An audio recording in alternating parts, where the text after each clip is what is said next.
What's up YouTube, it's a Zero Raptor here, back again with another video, and I just woke up this morning, and I literally just logged into my account, and I saw that Konami's actually released information for a new Spellbook spell card, and I did actually know that Konami was going to release this TCG exclusive a a little while ago, because it was under the list, it was under the card list for Lord of the Tekken Galaxy, but they recently just actually released what the card actually does.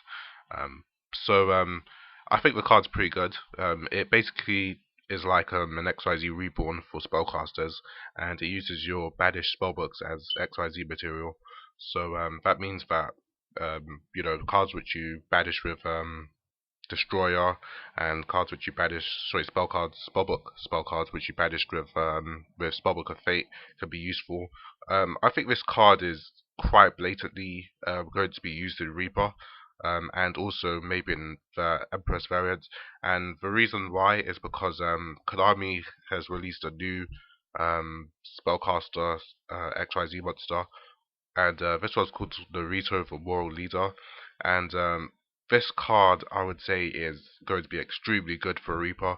It basically reads like this: it requires two level 6 monsters, so that right there is just a Reaper and a Destroyer, and when an opponent's spell or trap card is activated, you can detach one XYZ material from this card, negate the activation, and if you do, destroy that card. So basically, it's basically like a Shien, but it's huge. I mean, it's 2700 attack, and also it's not even a once per turn effect. So this, I mean, I'm really quite shocked that Konami actually made this, um, because I mean, basically an XYZ reborn with Spellbook of the Miracles, and also with all the protection of the spellbooks, and also because of how easy it is to make with Reaper, and also, it's not just this card as well. You can also use it on Big Eye. You can also use it on Hierophant.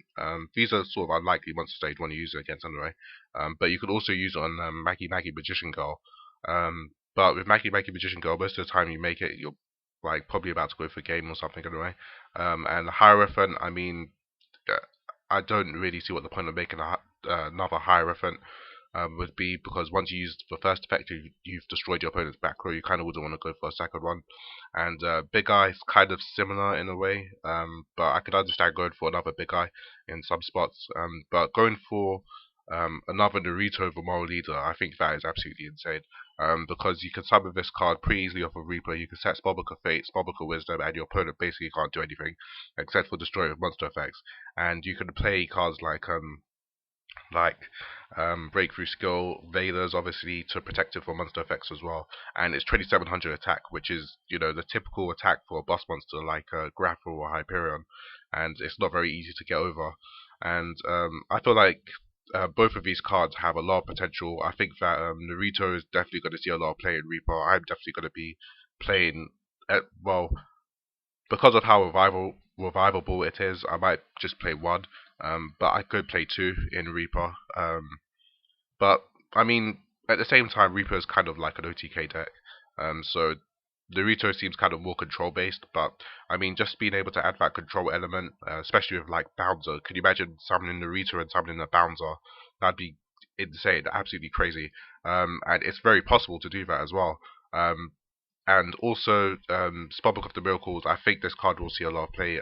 So you could also actually revive this with. So you could also revive Empress of Prophecy with this. I forgot to mention that. I'm definitely going to try and test it out on Empress of Prophecy. Um, so yeah, I'm really looking forward to it. Let me see if I can. Yeah, okay, I can get a closer look at this. The artwork is pretty good. It looks as if Reaper is being purified or something. So this is probably what happens just before Judgment Day. Or actually, it could be what's happening during Judgment Day. I'm not really quite sure. But this is definitely one of the better TCG exclusives. I don't really see this being played in Priestess so much. This is definitely more of a Reaper build card, and it's also a good card for Empress as well, because Judgment didn't really help Empress. At least I don't think it did, and I feel like Miracle definitely will, and it will definitely help Reaper a lot too. The only bad thing is that I can imagine dead drawing this. Like if you haven't been able to get all of those spellcasters out quickly enough, then this card can be a bit of a dead draw. And because of how highly searchable it is, I would probably just play one, maybe two tops. I wouldn't really want to open with this card too much. Um, but besides that, I mean, I really don't think there's anything bad about this card. You need two Banished Spellbooks. That's very easy to achieve with Destroyer and with Spellbook of Fate. So I I don't see. And the good thing as well is that it brings these spellbooks back into play, because when your monster's destroyed, the spellbooks will go back into your graveyard. So it's kind of like it kind of reminds me of what is it? Spellbook of Eternity and Will of Prophecy or Fortune Will. They've renamed that card so many times I've actually forgotten what its name is.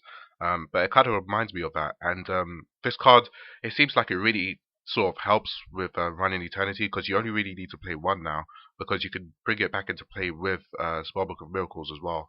But this is a Azure option, guys. Signing out. I hope you have a nice day, and I hope you enjoyed this video as well.